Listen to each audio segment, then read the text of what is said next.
the farm with leaf miner, so it's nice to have a backup plan. I have extra chard in case that stuff gets eaten by leaf miners, and I go ahead and plant that. And that way I don't have to bother with treating the pest problem.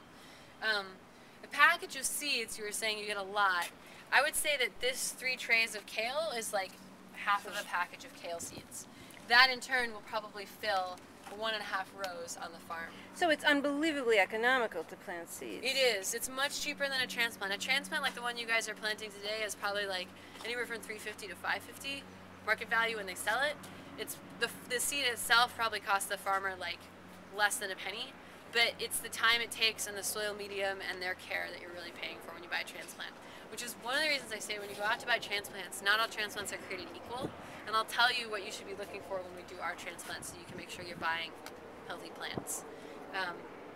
So let's start. I wanted to show you something funny. This friend of mine is doing this project about growing container gardening.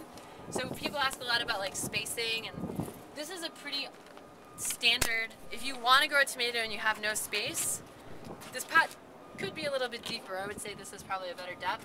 But you would put a tomato in the middle, and then all around I'm growing a ring of basil. Okay, so this is a really standard container garden.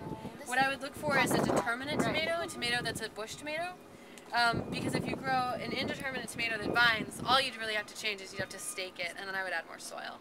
Is there a reason that you would combine the basil with the tomato? Sure, certainly. They taste good together when you want to eat them. Yeah. Basil, urban legend has it, also helps attract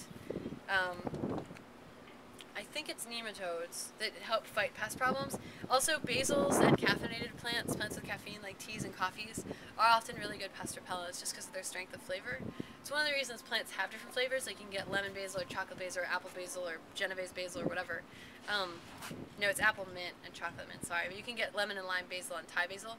They produce those different strains because we've bred them that way, but they developed them initially to be pest repellents. So, Annie, what do you think of this upside down vegetable growing? You're like the 4th person this week to ask me because that. of the big piece in the Times is part of the reason. Oh, right. Okay, that makes sense. Well, have you tried it? In the Times article, my understanding was that it was projected as like, this is a way to handle, like it handles pests better and all that. As far as I understand it from the gardening people that I know, is that it's really just a marketing thing. It does do well. I think it's low maintenance. It's definitely a space saver, and if you don't have ground space, like it makes a lot of sense to grow things in a pot, whether it's right side up or upside down. Personally speaking, I don't think anything takes care of plants as good as people just being diligent about their plant care. But that's my thought, I guess. Sure, an op-ed to the Times.